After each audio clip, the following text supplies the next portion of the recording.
Never have I woke up tied up like a turkey, face down, ass up in a fucking Helen Street police station, right? But I did. I was up at the hospital and I've kicked a copper in the back, right in the back of the head. Headbutted another one and elbowed another one, but I've put them right through the automatic doors, haven't I? That must have been some scene. Like, the reason that I started getting into porn is because I've got a high sex drive, right?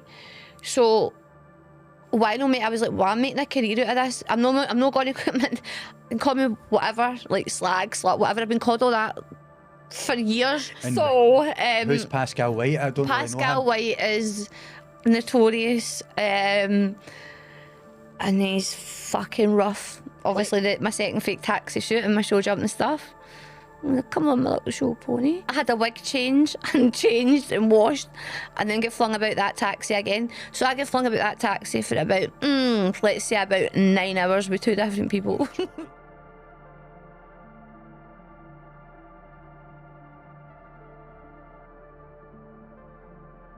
The legend herself, Jess Scotland, welcome to the show.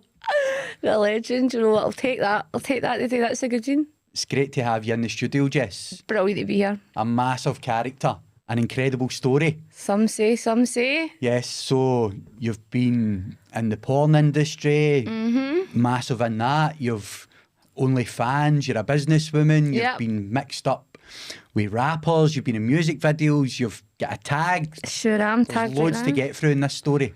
Are we going to have time to get through it, do you think? Plenty of time. There's plenty of time for you, Jess. Thanks. But before we get right into your unbelievable story, speak me through what you've got going on in the now and the present. Right now I've been focusing on the shop. So I have a CBD and a smoke shop based in Paisley. So I've got that and my webcamming. So I've kind of diverted away from the shooting side of stuff 3 years ago. And I've got my Green Queens. So I've got the 2 agencies, ITP Babes and Green Queens.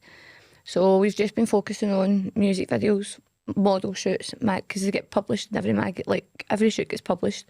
So I help boost the girls' profiles, portfolios and that. So I've just been doing that while I've been doing the shop, cracking on, bibbity bobbity booing through life. Well, you're some character. Well, I try to be. Oh, you're doing amazing. Good on you. And I know you're a very successful businesswoman, but we'll tap into that nearer the end. Yeah. So I'm going to take you back, right? And I know when we spoke about it, you had a very happy childhood. I did. So there's not a lot of bad stuff there or any traumas. But talk me through a wee bit about that, with the horses and stuff. We always had horses. So my mum was brought up in Dubai. My grandpa had a civil engineering company there. So she had her own horses. My grandpa had his own horses in it before, like her as well. So it's kind of ran down the line. So yeah, we always had horses. We stayed out in the middle of nowhere. We stayed in a place called Douglas, which was like 2 streets to the place. And near Abington, Douglas, way it's down the M74. I know where that is. Way down, and it's That's right. So didn't even go for there. We just went from Douglas to Glespin, and then we moved back to Paisley because obviously I'm a Paisley bug. I know those wee villages. So I used Well, to work that's up where there. I started. That's where I started primary school. Was down Glespin? there. Glespin. That's crazy. I went to Stablestone Primary School, but I started at Douglas. You had a good childhood, right? Brilliant. Fond memories into the teenage years and stuff like that. Crackpot. Nutcase. Loved to party. A party girl. Party loved me. And that was all around about Scotland, Glasgow and stuff. Oh, that was fucking everywhere. That was I remember being up for like 2 weeks at a time and stuff like that. So like everybody's went through their party stage. I'm an OG and I'm old school. So I'm 40. So partying back then was a party. It was a party, but it was a safe party. If you get what I mean. It's different for what people party like now. I couldn't do it now right enough the way that I used to. But I remember being up fucking jaw swinging like the 60s, trying to lick the back of my elbows, getting phone feared and off like. So different now, but into it and. It's totally different. Like the way media has changed society, I think's heavy fucked.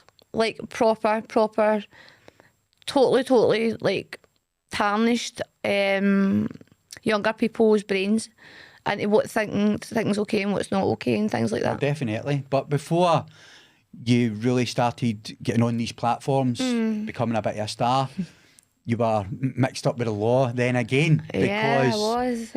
we know you spent some time in Cottonville, right? We did. You were actually caught with a grow. I was, yeah. Cannabis grow. Yes, Just for the audience watching, can you talk me through that?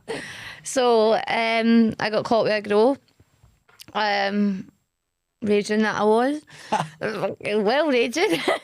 But I got a court appearance. This is going back like a lot, like quite a bit ago. Got a court appearance, didn't go to my court appearance, got another one sent out for me. So like, this would get her wanted. So I had a warrant, right? So I was kind of laying low for a couple of years. Trying to lay low. Were you on the run? So you were on the run for 2 years? I was on the run, yeah.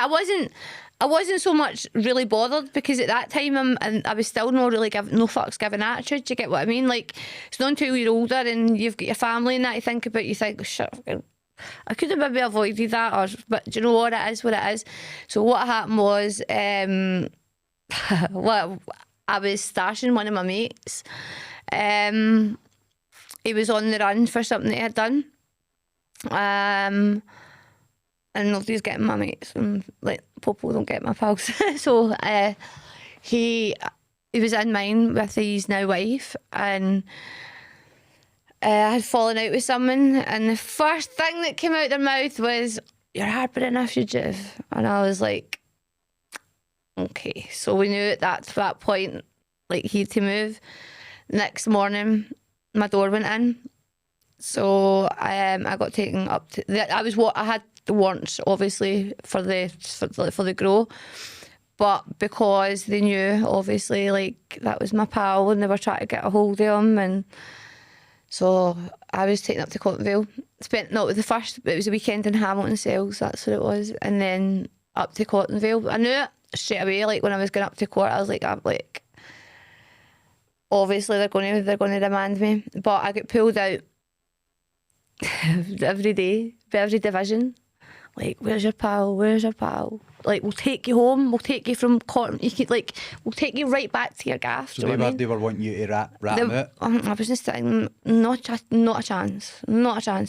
So I stuck it out. But I also missed when I missed a funeral while I was in there. It took an impact on my mental health, just a little bit, but not too much. I think it's just because I'm always in control of stuff. So when the control element gets whipped away from you and you don't like it, and you're being told when you're eating and like basically asking to get out to go to the toilet and stuff like that, you can think, fucking hell. Must have been a mad experience. Did you have any bother in there? You alright? No, I was fine. You're a bit mental yourself, so they'd have been staying away for you. No, I never had any bother. 6 weeks you were in there? 6 weeks I only did, but my mate handed himself in like 3 weeks after. Obviously my door had went in. I knew that he would need to get his, like, obviously I'm up there, I know he needs to get his shit in order before he can go and hand himself in. They need to deal with what they're doing. And I've just got to lie there and basically, and that's fine, because that's just what happens, innit? You stick by your pals. So when you got out, right? Mm-hmm. It was 6 weeks, we said. You got out, that wasn't definitely not your last brush with the law. Definitely not. So that's why I've got. I know, we'll get into that with the tag there. You're wearing it well. So we'll get right into 2016, right? You had this in your mind. I'm going to become a porn star. Decided, yeah. Right, you just decided. Mm-hmm. And as you said, a lot of people need to go through certain stages. Well, back then... Straight in there. Back then, the whole industry's changed completely now, because you've got everybody jumping on OnlyFans. I remember when OnlyFans just came about. Like, I started shooting just before it, so that was like 2016. So you were doing the OnlyFans before the porn? No. I was shooting porn. That was your first, right? Yeah, I was shooting porn and webcamming. I went in at mainstream. I went down south. I moved. In fact, I got 220 hours community service, so I went and rented half a farm off of my friend. We missed that bit out, didn't we? The you community service. Oh no! Oh my god! Stop it now! It's not like me. I'm a professional. Who's running this channel? You've put me off. Who's running this channel? No, it's not very often we get his glamorous porn star sitting across from me. I think I get a bit flustered before we get into the porn. Yeah. Talk me through the community service. Oh fuck! Well, that was interesting. So, because I couldn't imagine. I've done community service, but I couldn't imagine you. But see, this is, I'm an outdoorsy person anyway, right? So, like, with the horses and, like, it doesn't bother me being outdoors, right? That's bothering me being in a bus with loads of guys who are fucking... Well, to be fair, they let me wear my Harley Davidson boots because they're steel toe caps, so I didn't need to wear the mad boots or anything like that, so I was fine. But anyway, went down to Dunmellington, rented half of my friend's farm over, was down there for my community service because I'd done it rural, so I was basically around like Dalrymple, Maple, like places like that. I learned how to use a strimmer and a lawnmower. There you go. Well, I cut my own grass now anyway, so... Community service, it's in the name, isn't it? The guy said the bus had never been so busy. I was going to say, how could I not get community service at that time? I was stuck with all the alcoholics and drug addicts. I had a good time. I'm not being funny, but I did have the people that I met, like, they were funny, they were brilliant, and that was when I just started shooting. So then I went, fuck this, I'm moving. Like, I'm moving. Is that to Newcastle? Yeah, so that was to Newcastle. This now we'll move into the porn, right? Yes. So, and I'm fascinated. It's fascinating, right? Everybody's wanting to know the ins and outs and stuff like that. Everybody's asked for years. And we get it straight for the horse's mouth. So your very first shoot, right? Can you talk me through like the build up to it, how you were feeling, and then the full story really? I'm looking forward to it. Oh shit, reminiscing. Right, I decided that I would throw myself into the deep end. Looked absolutely shit. It was before I had got my tits and all that done. Like, this is going back 2016, right? So everyone starts somewhere and then you build up your career from then, right? Anyway, I went straight in and shot for Pascal White. So I shot for Subslits. Right. And so who's Pascal White? I don't Pascal really know him. White is notorious, and he's fucking rough. Like, there's rough and tumble. I signed up for it. I signed up for rough and tumble. Did you know who that was? Of course I did. I knew when we're signing up for shoots, like professional shoots, we have got a consent thing, like a contract, so that we know what we are shooting, so that people don't overstep MD's boundaries, because it's a professional contract, you know. So you've got to, you say what you're up for. So it's like, I'm up for that. So then the next day, actually, I was shot with him for a TVX series, so I wasn't allowed left too marked, but it's rough. Right. But it is rough. I was tied up. So that's your first ever scene? That was my first ever scene. scene. When you're getting in there, what's in your mind? Are you thinking, are you just happy to just go for it? See, to be honest, I wasn't really giving a fuck. Like, my mates and all that were on the phone to me and they're like, you alright? Like, everything alright? And I'm like, fucking, it's a burrow. Like, it's like the reason that I started getting into porn is because I've got a high sex drive, right? So why not, mate? I was like, well, I'm making a career out of this. I'm not going to come in and call me whatever, like slag, slut, whatever. I've been called all that for years, right? But I'm actually genuinely know that slaggy, slutty person. They think I'll go make a career out of it. Do you know what I mean? I'll let other people that portray me like that keep portraying me like that, because that is not me. Anyway, we did the TVX shoot, and that's the one that I showed you in the papers when it was in the Sunday Sport and that. It was the Great Outdoors, remember? All right. So what was the first one then? So you were tied up? That was the first one. I was tied up. This was the day before. Right. So I can remember being tied up. Of course, I remember everything because we're not under the influence and shooting. I was tied up. I had him and a glass rod inside me. It was pretty rough. It was a pretty rough scene. Would I do it again? Fuck aye. You're fucking crazy. Aye, and then you had to shoot a scene with him. Yep. After the next day? I did, yeah. And then there was him, Sam Bourne, Amber Dean, Rebecca Brooke. Can't actually remember who was involved in the rest that was involved in that one, because we did a few TVX series. But that was out in that was the first one that I done for TVX. And so, see, after it then, did you feel alright? You were quite happy and you weren't giving a fuck, as you said? I was quite happy and no fuck was given before I'd even shot the scene. So, and that was the first scene. So when I went for the TVX one, which... Is that with the same guy? Yeah, but it's a big company and bigger. So you've got, obviously, there was the Pascal shoot, and then there's going into Pascal, and then you've got all your TVX. Now, well, back then it was your Rebecca Moore, who's one of my mates. It was like, there was Alexa Vice, all my OGs, all my mates, like, do you know, and we were all just part of a big TVX group. We were at the Shafters. They used to have an awards party called the Shafters, and I was there with the boys from Love Island and that. In fact, I showed you the page, remember? And I'm the only person that's got the Shafter winners, and it's... Oh, that's right. Yeah, so and somebody's got their hand down my... Yes. So, the TVX experiences, they were really quite good. So who's Peter O'Toole then? Peter O'Toole is who I did a second series of TVX with, except this was a group scene. So I've never done bukkake, I don't do gangbangs, I don't do anything like that, right? I did a group scene and it was me, my friend Amber Dean, who's Scottish. She's one of my really good friends, Alexa Vice and Sasha Steele and Peter O'Toole. So there was 4 girls and 1 guy. And that was Peter O'Toole? That was Peter O'Toole, yeah. And you had the 4 and they were all Scottish girls? No, me and Amber Dean are Scottish and the other 2 girls are from down south. And it was like 5 years then on the one scene? 5 years. He was a lucky guy, him, eh? Mr. O'Toole. I felt fucking lucky. I was like, look at all these pretty ladies. Are you going to give us the details on it? The details in it? You don't need to go too heavy. It went mental. Like, you imagine you've got all these people in bits, and all these people in bits need to be doing stuff with these people in bits. So, like, is there like a script before it, or do you kind of just take your own lead? Not really, because when you're shooting, I was quite fortunate because I had the guidance of Victoria Summers in that. I always had someone guiding me and saying that you don't need to get worked up about that, let this flow to you. Like, I'm pretty chatty anyway, and I've got the type of personality that I can roll with things, do you get what I mean?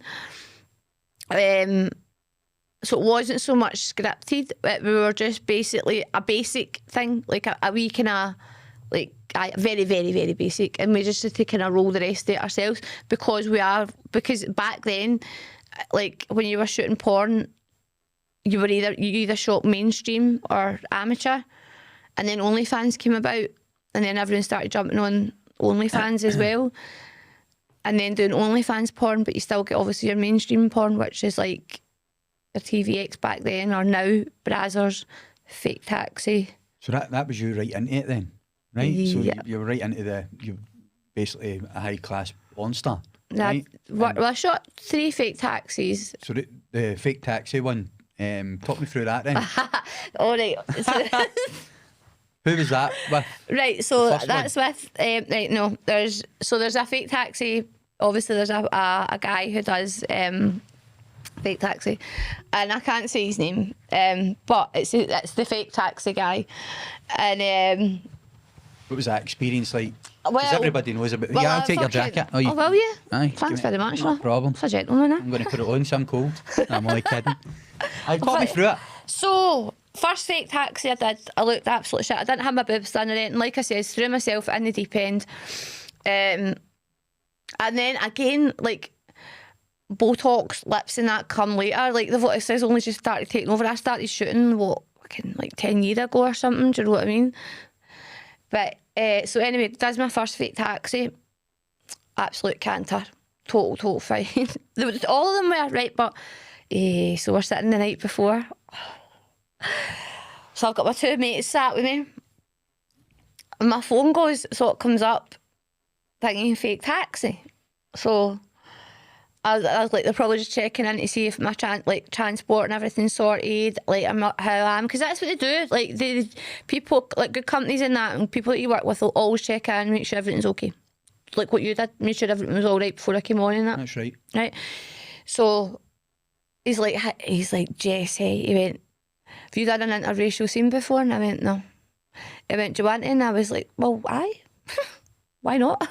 He went, but when you come down tomorrow, I went, what do you mean? He went, will you do a scene back to back? And I was like, fuck it, aye. Right, so I went, right, and he went to Antonio Black. I was like, fabulous, because I know Antonio's wife's actually from Scotland, and she moved down there.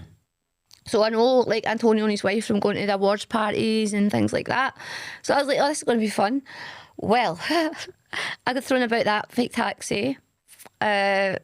by obviously my second fake taxi shoot and my show jump and stuff. I'm like, come on, my little show pony. And then I had a wig change and changed and washed and then get flung about that taxi again. So I get flung about that taxi for about, let's say about 9 hours with 2 different people. I fucked home. I came up the road feeling like a champ. 9 hours? 9 hours in that hackney taxi that everybody's sitting. I was like, it's just full on scenes, like hardcore. Well, but it's the travelling, so people don't think as well. Like, so I've got to travel to get there, right?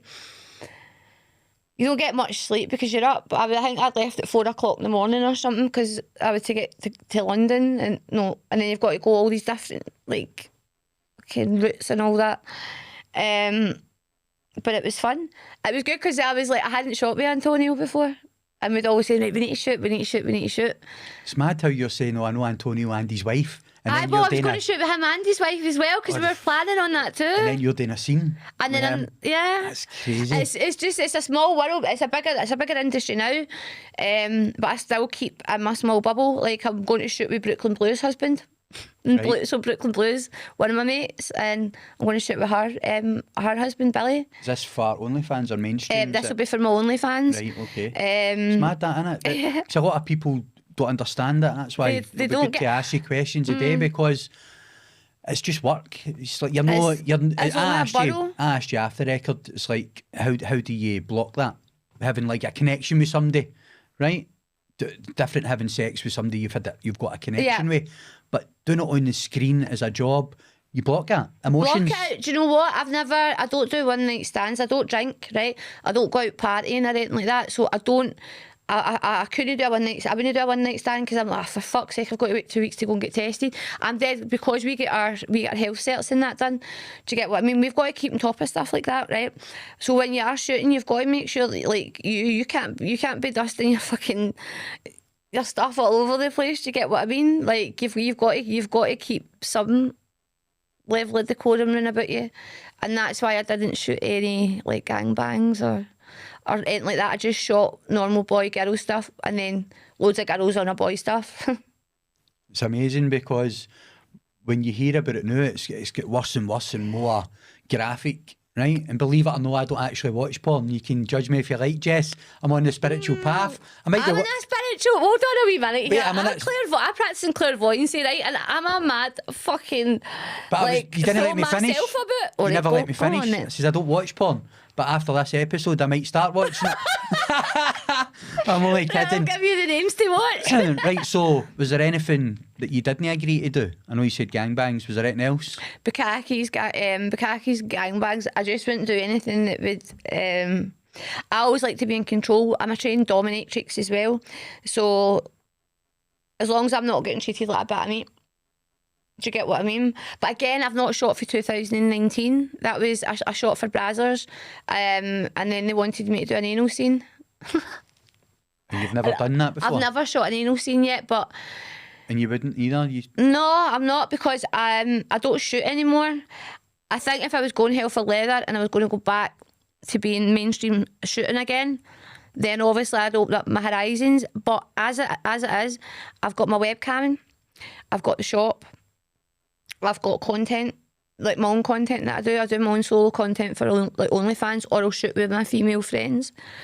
In fact, I've got another interracial scene in it with Black Bane as well. So that was from like way last year. I was just doing bits to like top it up.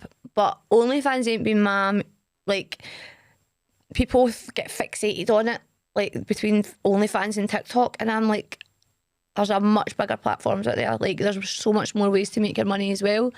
OnlyFans has never been a main, a main income for me. It's just something that's sat there. I can post onto it. See if people want to go and look on it, they can go and look at it. I'm not one that's going to go like that. Oh, go and get my links. If you want to see my links, you know where they're going to be. They're going to be on a page where I am. Do you get what I mean? I'm not one of the people that are desperate for people to go and see my content. You know what I mean? If you want to go and see the Maz, go and see it. But if you don't, then don't. You're everywhere. You're massive. You know what I mean? I don't need. The thing is, I don't need to prove to myself that I've got links. Do you get what I mean? So, a couple of things before we move into towards the end of your mainstream career, right? Was there anything that you would say that you did enjoy about it, like your speciality or something that you liked? I know you're saying it's just work. Like, what was your a Jess special? A Jessified. You like the fact what? Sorry. Let's be Jessified, right? Let's put me in a Jess mind. Right, ask me again now. So, was there anything that you would say you had like a speciality? Like a memorable thing, like memorable thing, or something you were the best at, or something that you enjoyed doing. Right, okay, right. We'll consider. Well, I was on there because I loved shagging. So let's be honest. Right, okay. Right, so we'll wipe that bit off, right? Because that's just fucking mediocre standard shit. Everybody likes a bit of that, right? I just like doing it in front of a camera. Memorable would be with Kieran Lee because his cock's insured for $1 million. Right. Right. Mine's just 2 million. Is it? Yes. But anyway, crack on with the story. Yours must be lazy tricks, I know then.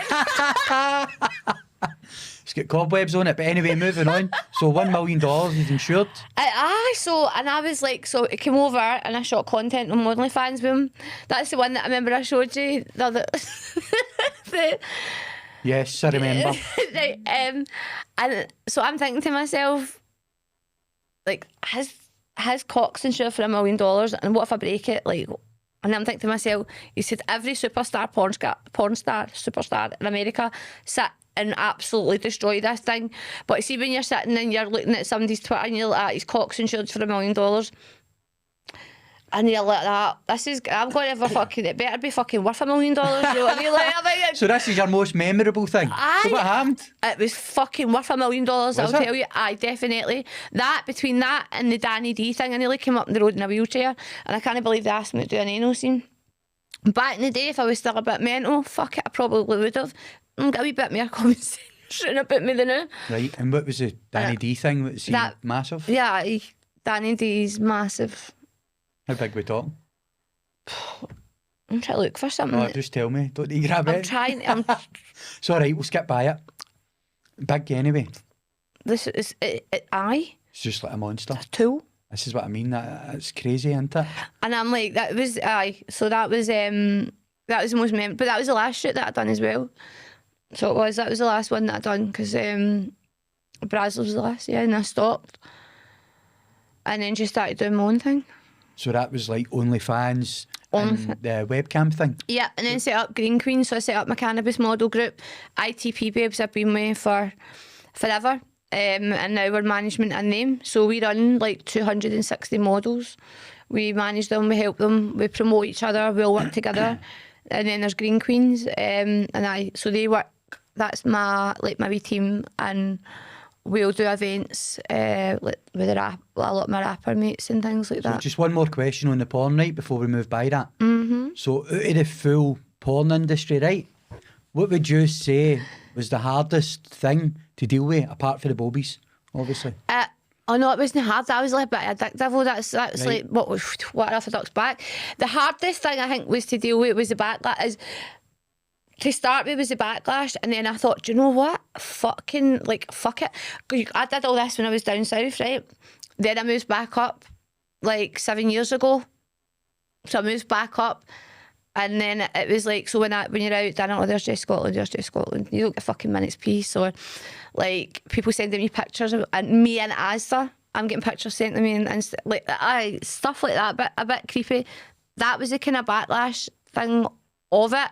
Now it's kind of camped down because you've got to remember I've been kicking about for years, like absolute years, and the only people that will say anything or do it or have anything to say is people that, one, have never met me, two, that they're watching or hearing what from someone else. Do you get what I mean? But actually, as a person, like I do give people the time of day. I do speak to people. I do answer. Lots of people have got questions about my career and stuff. Like I've come across many people's when I'm in their houses and then they're like, "Can I ask you questions?" And people get fascinated and they're like, "So what's it like? Would you advise them to like the whole porn thing and that?" No, I wouldn't advise. I'd advise you if you've got the mindset like me, and you're thick-skinned and you can go like that, fuck you to everybody, like a big massive fuck you, and take it in the chin. then if you can roll with that, you can roll with anything that's through to you in the world. And I can vouch for you as well, because when I've met you, you're a fascinating character, but you're also a very genuine, dead real, lovely person as well. Realistic. And that's the thing, people will judge because of the type of work or watching through a screen, but they don't know the real person. You've got folk out there that shag for fag and poke for coke at the weekend, and that's the ones that criticise people like me who would actually take a wage for that kind of thing, for content. Do you know what I mean? I'm shooting with professional people. You know? Exactly, and they're selling themselves short and then coming on and slating people. And coming on and slating people like me. It's and I'm crazy. like, you kind of... But again, nowadays, I think social media has went wild with it. I think people should stick... Obviously, I have got a TikTok. My TikTok has got nothing to do with... anything to do with... it's under my name. It's under Jess Scotland. But there's never anything to do toward insinuating... Everyone, do you know, I'll be real. I set up a Catriona Corrigan TikTok because that's obviously my real name, right? I was getting trolled in that for being Jess Scotland. I went, oh fuck, do you know what? I went, do you want her? So I pressed end live and I went and set up a Jess Scotland thing. I was like, right there, you go. Like, is that you all fucking happy? Like, do you know what I mean? Like, I'm not going to hide behind. I tag my profiles. I'm one person with two names. Oh, you're definitely a character, right? So we're moving away from that now. And we're going to get right into the chaos. I know you've got your tag on. Chaos, yeah. Right, so if you can talk us through how you ended up with the tag, the build up to it, the incident, and the aftermath, because it's chaos. But everybody wants to hear that sort of stuff. You know what? I know everybody's been asking for years why I've been going through trials and why I've been going through courts. And how did you end up with this tag? This is for assaults. Assaults and who? So that was for police assaults. Police assaults? Yeah. Right, what happened? I had a badging and I lost my papa. So I was at my papa's dying bed. Papa was my absolute hero. Just take your time. Sorry. Oh, well, I'll roll it, it's fine. I know you lost your friend at that time as well, so it made it even harder. And then another one. So, yeah, I hadn't drank for... I came off the partying scene. I moved to Newcastle, went to shoot porn. People thought she's going to end up off the road, like off the rails, because I used to party. I didn't. What it did was it put me in a level head, because I'm like, people don't want to work with people that are that look vulnerable or are in a vulnerable position. Do you get what I mean? Like, I've lost my track. It's because you were going through a hard time. You don't drink and stuff. Yep. So I didn't drink or anything like that. And when I went through that with my papa, I had a litre and a half of AU vodka, straight out pint tumblers. Just drinking it? Just drink it. And I can remember my dad and my friend just stood there like as if to say, fuck. So carnage has happened. Police have arrived. There was things going on, stuff that I can't really say about, but I can't remember. I woke up tied up like a turkey, right? I've been tied up. I've been hog-tied. I've been tied up with leather belts. I've been tied up with fucking satin. I've been tied up with everything, and probably tied most people up with it as well. Never have I woke up tied up like a turkey, face down, ass up in a fucking Helen Street police station, right? But I did. Covered in bruises. So I was like, whoa. Didn't remember a thing. My dad, when I went to court the next day, obviously my dad's came and got me. I went, do you remember anything? I went, not a thing. Where's my phone? Like, the first thing he goes, where's my phone? Where's this, right? And I had no fucking shoes or nothing on. Like, I literally was bamboozled with what had went on. But at one point, they had managed to get me into the police van after I'd done a dash for something. And I was up at the hospital and I've kicked a copper in the back, right in the back of the head. Headbutted another one and elbowed another one, but I've put them right through the automatic doors, haven't I? That must have been some scene. Well, do you know what? It's one of the things where I feel sorry for my dad witnessing it, right? But I would love to have watched the cab because I don't even know how I would have been able to kick some. Like, I'm quite able, right? But I can imagine them more on you because you're a bit mental when you're sober. Well, that's it. So imagine you then. Exactly. exactly. And the thing, I'm not like, so I wasn't allowed to go back to kickboxing or that either. So it was 3. So you'd assaulted the. There was three, and then there was another couple. Like, so when I went down to custody, there was another 2 assaults. So there was 5 assaults. There was 5 police assaults, right? If I admitted to the 3, then they would tag me. If I wasn't admitting to the 3, then I was getting put in custody. But I think they've been lenient on me because I pay tax through webcamming through my shop.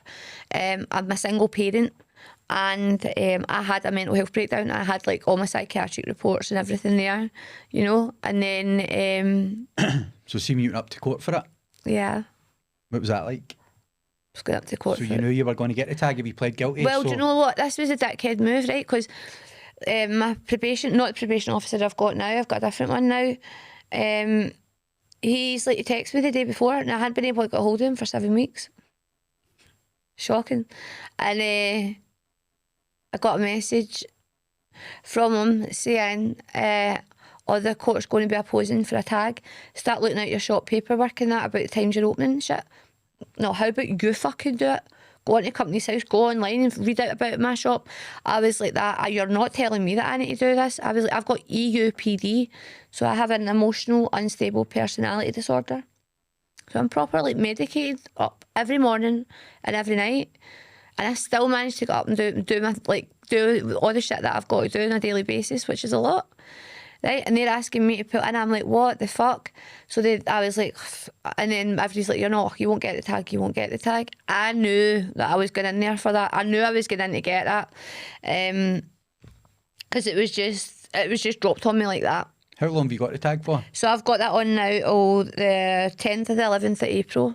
It's only restricting me from going down south. So you're only another few weeks. I know. Do you know what? See, this is the best thing. And you want to tag an adult content creator? We're going to make content out of that. We stick ballies on. But other than that, so you're not going to be drinking again anyway? Well, no, I don't drink anyway. You're going to stay out of trouble, aren't you? I'll stay out of trouble with the drinking, that, aye. That type of trouble? That type of trouble I'll stay out. I can't obviously say that I'll stay out of trouble. No, right, well, one step at a time. Why? Easy, innit? Right, but I know you've got a lot of friends down south who are quite high profile rappers. Yes. And you've been in some of the music videos and stuff. Can you talk me through that? Yep. So we just came out with Colba Kane, 1 Point, and Sean Romulus. Sean Romulus is just from Top Boy. So they did a music video with them called We Are Soldier. So that was released on the 15th of February and that was on Grime Daily. So that was me and a group of my models that were on that. And then we have got Big Dog Yogo coming up. He's a legend. Like, he's one of the Brum Boys. He is the Brum Boy. When we're down there, we get looked after properly by him and his nephew Mad Dog. So Mad Dog's a MMA fighter and a rapper as well. Where are they from? Birmingham? Yeah, they're from Birmingham. And I'm doing a music video. There's a second part to Stoner Girl. So it's just me and Big Dog Yogo that's doing that music video. So he'll be coming up soon to shoot that. And then I've got the boys from Hackney. They're throwing me a party for when I got off tag. Where is the party being held? Can't tell anybody. I don't get an invite? I don't know. Come on, you. Don't know. We'll you find need to it. take your phones off you. Right, that's all right. Listen, you know, I love controversy and I like meeting mad characters. But we'll talk about it after the show. Yeah, that's something that I can't talk about. Right, all right. No comment, right? But I know you were also in a Channel 5 documentary. Yep. And what was that called? Oh, fuck. That was called The Sex Industry. What was that like? Shooting that? Is it quite graphic in that? I know it's Channel Quite 5. graphic. But I was getting banged into the commercial breaks. You're I had joking? my mate from Nielsen message me saying, you are a legend, but you're the only person that I've seen and know that I will ever see or know getting banged into the commercial breaks in Channel 5. Oh, hell yeah. What they were doing was they came in video. So there was Luke Hot Rod, who used to see my best friend Victoria Summers, right? So they were like, they're big porn people, and they used to stream for Hustler America, Right. So that's how I shot for Hustler America, but I shot over here because I can't get to America. And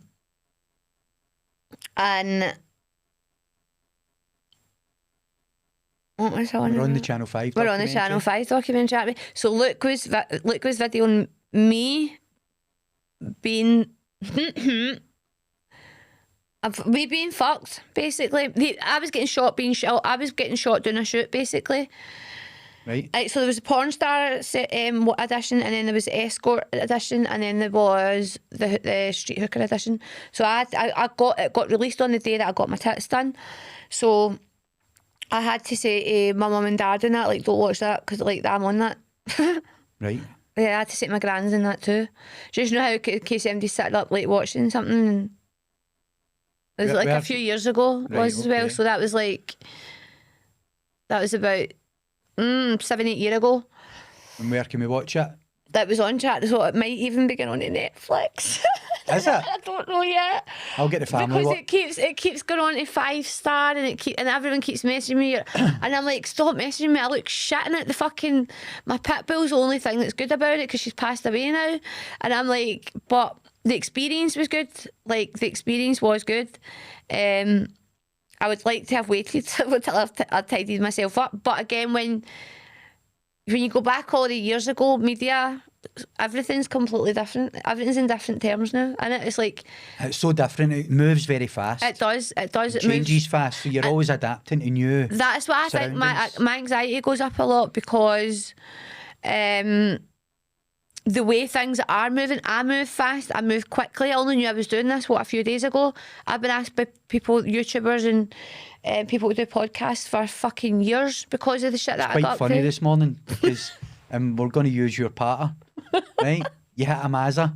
I did. And that's you hitting a Maddie, as we call it in Glasgow. Yeah. But I was in getting my whiteboard, right? So I like to, and you sent me a voice note and you're like, no, this is fucking it. And there's a wee woman and she looked at me and I'm going, she's hit a Mazza.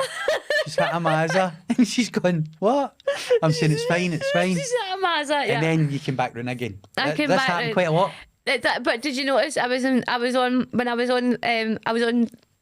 So what you'll have noticed is I'll video chat somebody to camp, like, so I was straight on the phone to one of my Scouse mates, wasn't I? I was like, boom. It was a good laugh. Right, so straight on, so they'll calm me down and they'll be like, it's like, whoa, do you get what I mean? But when I get overwhelmed, fuck me, man, like I spin in circles. You've seen it?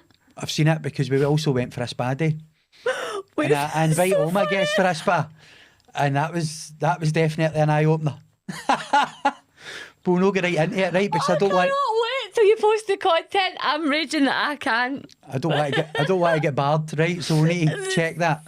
But listen, I also know you are on the front page of Closer magazine. Yeah. When was that? So that was 2016. I donated that television X-Wage to Newcastle Street Paws. So me and my dog were on the front page. And I had my mates messaging me like that. I'm sitting in the doctors, I'm sitting in the dentist, because this is obviously going back years ago. And I'm just fucking you on the front page of the magazine with Rita. Rita was a dog. And I was like, yeah, I donated my TV X-Wage to that charity, and I bought them everything on their Amazon wish list, leads, jackets, things like that. Now, some lassie, before we move on towards the end, your story, right, is that looking back at the porn stuff, right, because there'd be loads of people saying to me, why did you not ask her this or that?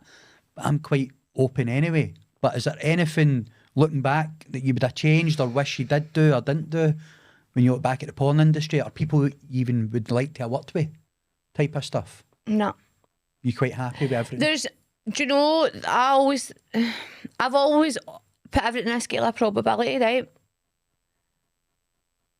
I probably wouldn't have the same views and morals, believe it or not, we have morals, that I've got to know if I didn't stick by my guns with what I did back in the day, because the adult industry can be so misleading. So misleading.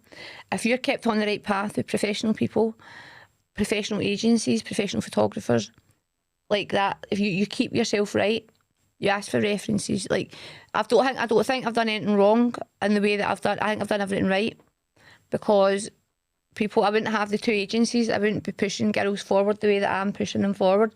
Got girls that have never been published in magazines before, and magazines and music videos. Like, again, my rapper mates and that are coming up from down south. We've got all that happening.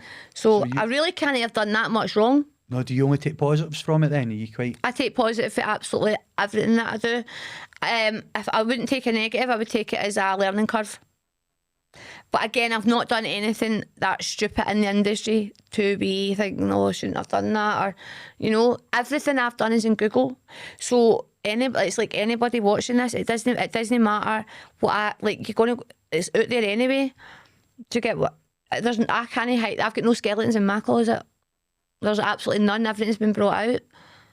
And that's why when I got asked to do the podcast, I thought, do you know what? There's so many people, right, so they'll ask about porn, right? They'll ask if I'm still shooting. No, I'm not still shooting. I'll shoot my own stuff. But I get asked, has it affected me? No. Has it affected me? Has it fucked? Have you seen what people are posting on social media nowadays? That aren't making money off it.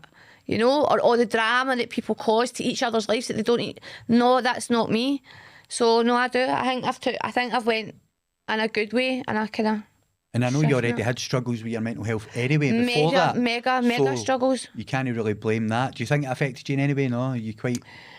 It's affect. What it has done is because I've now got an alter ego, and it's took for me and my psychiatrist quite a wee while for us to work it out. Because I have an alter ego, right, so I pick up one phone, Catriona, and the next phone I'm Jess. 2 people at one time, what the fuck?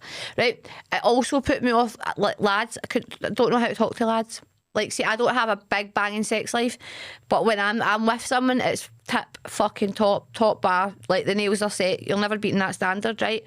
But when... It doesn't bother me when I'm not getting it. It's like I'm like a box of Pringles. Once you pop, you can't stop. If you get what I mean. But the alter ego side of it, I think it has, because it's made me think. I've always been in the public eye, right? So when you work with people in the public eye all the time, and this sounds fucking horrible. Actually, I can't, because I always say, listen, we don't judge. People judge me all the time, right? But I don't think I've given some people a fair chance because they've not been on the same par as me. And I don't mean on the same par as with shooting and media and that. They've not been on the same wavelength. The same vibe as me. I need that, because if you can't... Again, what did I say at the start before we put the... I'm like Marmite. You'll either love me or hate me. And I'm all right with that, because it's a you problem. It's not going to affect me. It's not going to affect me in my day-to-day living, you know? But... mental health, I think that's the only way it has affected it, is by thinking that I'm maybe 2 people.